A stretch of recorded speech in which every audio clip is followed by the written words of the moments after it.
9월 20일 공학주일 예배 말씀 함께 나누도록 하겠습니다. 오늘 함께 읽을 말씀은 사도행전 15장 36절에서 41절까지 말씀입니다. 제가 읽어드릴게요. 며칠 뒤에 바울이 바나바에게 말하였다. 우리가 주님의 말씀을 전파한 여러 도시들로 신도들을 다시 찾아가서 그들이 어떻게 지내고 있는지를 살펴봅시다. 그런데 바나바는 마가라는 요한도 데리고 가려고 하였다. 그러나 바울은 밤빌리아에서 자기들을 버리고 함께 일하러 가지 않은 그 사람을 데리고 가는 것을 좋게 여기지 않았다. 그래서 그들은 심하게 다툰 끝에 서로 갈라서고 말았다. 바나바는 마가를 데리고 배를 타고 키프로스로 떠나갔다. 그러나 바울은 신라를 택하고 신도들로부터 주님의 은혜가 함께하기를 바라는 인사를 받고서 길을 떠났다. 그래서 시리아와 길리기아를 돌아다니며 모든 교회를 튼튼하게 하였다. 아멘. 사도행전 15장은 매우 중요한 책이라고 제가 지난주에 이야기를 했습니다. 사도행전 15장에서 종교회의가 있고요. 이제는 이방인들에게 복음을 전할 때에 할례 받지 않아도 된다. 율법을 꼭 지키지 않아도 된다. 라는 새로운 기준을 모든 사람들에게 정확하게 이야기를 하게 됩니다. 이전에는 조금 애매했던 것 같아요. 왜냐하면 유대인들 중심의 공동체였기 때문에, 교회였기 때문에 그들은 다 할례를 받았고요. 그들은 다 율법을 지켜왔거든요. 사도행전 2장, 여기만 2장, 3장만 보더라도요. 초기의 사도들은 예루살렘에 기도하러 가는 시간에 맞춰서 같이 기도하러 갔고, 성전에 가서 기도하고요. 유대인들의 생활을 그대로 따라하면서 교회로서 모이고 있었던 거죠. 그런데 이제 이방인들이 교회인으로 들어오니까 다른 문제였던 겁니다. 그래서 새로운 기준이 필요했는데 지난주 우리가 봤던 것처럼 예루살렘 교회가 땅 하면서 새로운 기준을 제시하게 됩니다. 그 새로운 기준을 이제 받아들인 안디옥 교회와 또 이방 사람들은 매우 기뻐하게 됩니다. 좀 꺼림칙했던 것들이 이제는 완전히 해결이 된 것이죠. 기쁜 소식들을 들은 다음에 이제 바울과 바나바는 안디옥에서 복음을 더 전하고 성경을 가르치다가 바울이 결심을 하게 됩니다. 우리 다시 1차 전도 여행했던 곳 돌아가서 복음이 잘 전해지고 있는지, 교회가 건강하게 서고 있는지 살펴봅시다. 그 말에 바나바가 좋습니다. 함께 합시다. 라고 이야기를 합니다. 그런데 작은 차이가 있었습니다. 바나바는 마가를 데리고 가고 싶어 했습니다. 1차 전도 여행 때 함께 하다가 도망친 그 마가를 다시 기회를 주고 함께 하고자 했습니다. 하지만 바울은 그게 싫었습니다. 중간에 자기를 버리고 떠난 자를 또 데리고 가는 것은 이해가 되지 않았던 것이죠. 그래서 둘은 다툼을 하게 됩니다. 여러 가지 이야기들이 오고 갔겠죠. 하지만 결국에 그 다툼은 회복이 되지 못하고요. 갈라서서 서로의 길을 떠나게 됩니다. 바울은 신라와 함께 떠나게 되고요. 그리고 바나바는 마가와 함께 길을 떠나게 됩니다. 이 대목을 읽으면서 많은 사람들이 교회의 손실이었다라고도 느끼곤 합니다. 그런데 몇몇 분들은 조금 여기서 더 나아가서요. 이후의 성경에는 바울의 이야기만 더 기록되어 있으니까 바나바의 선택은 잘못됐다. 바울의 선택을 따랐어야 됐다. 우리도 바울의 선택을 따르자. 등등의 이야기들을 많이 하곤 합니다. 하지만 꼭 그렇게만은 볼 수가 없습니다. 왜냐하면 바나바와 함께 떠났던 마가는 훗날 로마에서 베드로와 함께 있으면서 베드로의 서기관 역할을 합니다. 베드로가 전하는 모든 말과 예수님이 있었던 모든 메시지들을 기록하고 정리하게 됩니다. 그래서 그 누구보다 가장 먼저 복음서를 기록하게 되죠. 그게 바로 마가복음입니다. 마가가 기록한 이 마가복음은 마태복음과 누가복음의 기준이 됩니다. 초기 성도들에게 매우 유익한 자료가 되었겠죠. 그것뿐만 아니라요. 나중에 이 바울이 로마 그 감옥에 가택 연금되었을 때에 마가를 부르죠. 둘의 관계가 회복이 된 겁니다. 마가를 불러서 소아시아에 말씀을 전하는 자로, 이 바울의 대리인으로 마가를 보내기까지 합니다. 그 이후에 다시 또 베드로와 함께하면서 복음을 전하는 일을 했던 자가 바로 마가입니다. 이것만 놓고 봐도 바나바의 선택이 잘못됐다라고 할 수는 없는 일입니다. 오히려 더 위대한 결정을 하게 된 거죠. 우린 여기서 바울과 바나바가 바라보고 있는 일을 해결하는 방식이 조금 다른 것들을 볼 수가 있습니다. 하나님의 나라, 복음을 위해 일하는 것은 똑같습니다. 그런데 바나바는 사람을 챙기고 늦더라도 함께 가는 것을 원했고요. 바울은 목적 중심이었죠. 이 목적을 이루기 위해서 달려나가야 될 사람이 바로 바울이었습니다. 사실 여러분, 우리가 아는 것처럼 바울이란 사람을 사역의 중심으로 끌어들인 사람이 바로 바나바입니다. 이 바리새파 출신으로서 부담스러웠던 이 바울, 회심했다고는 하지만 열심도 있고 막 이렇게 열정이 있어서 이게 정말 좀 대하기 힘들었던 이 바울. 그래서 나중에 바울은 자기 고향 다스로 돌아가서 거기서 복음을 전하죠. 그런데 그 자기 고향에 있던 이 바울을 이 안디옥 교회로 불러들인 사람이 바로 바나바입니다. 바나바는 모두가 조금 꺼려하고 있는 이 바울을 불러서 사역의 중심으로 불러들입니다. 함께 그 길을 걷게 하죠.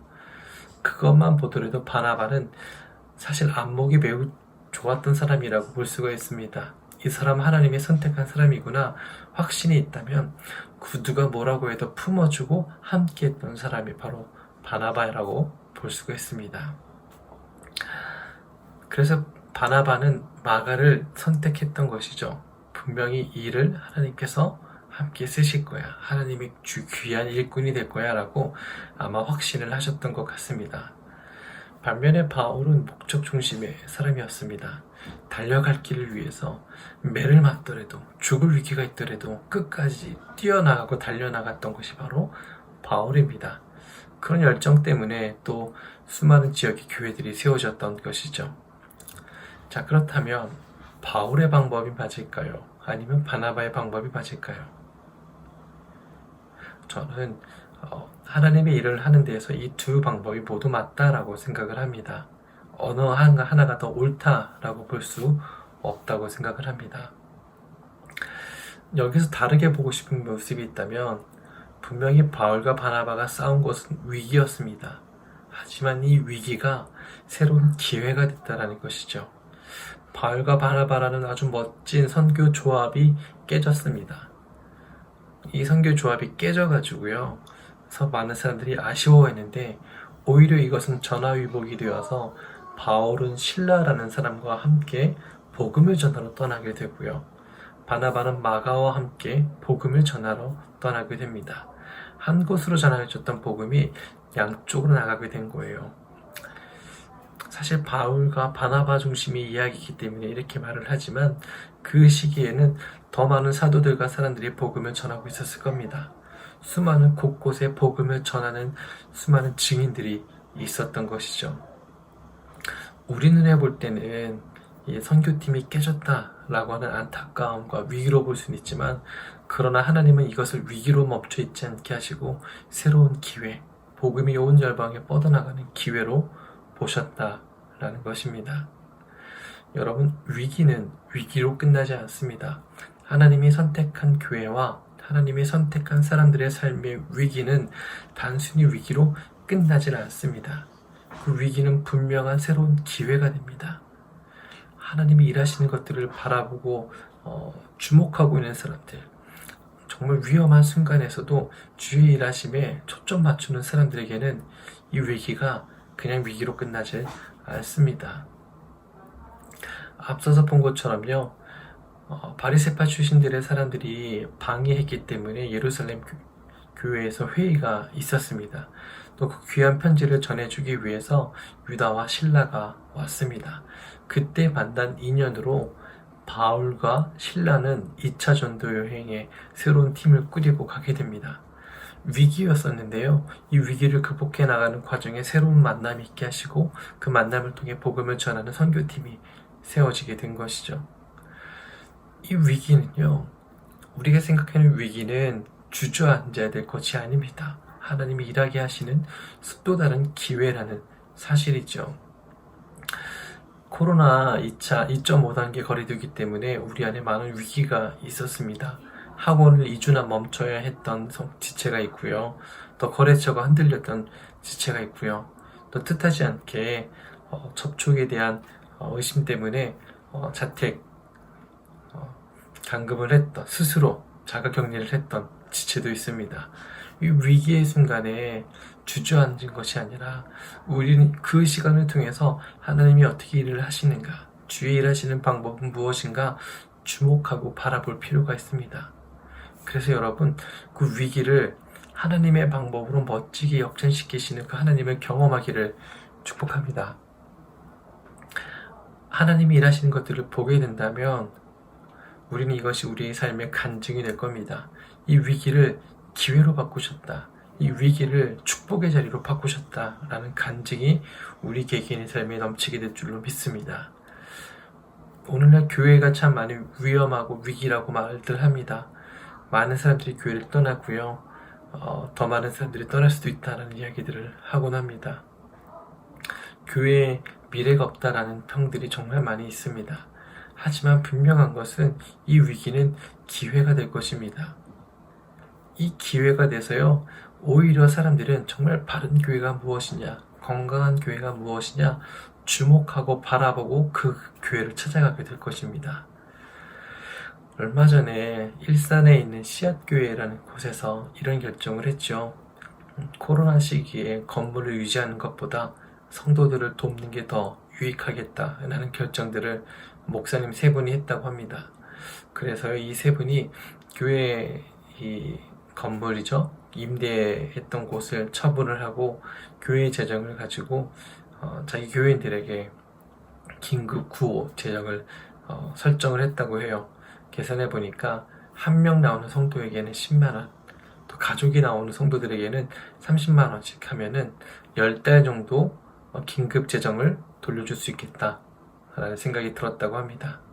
그래서 코로나 때문에 보이지 못하는 빈 공간에 예배당을 처분하고 그 돈으로 성도를 돕는 데 썼다라는 이야기가 어디에 나왔냐면 JTBC 뉴스에 나왔어요. 그 뉴스를 본 사람들의 댓글이 뭔지 압니까? 그래, 이게 교회지. 그래, 이게 교회야.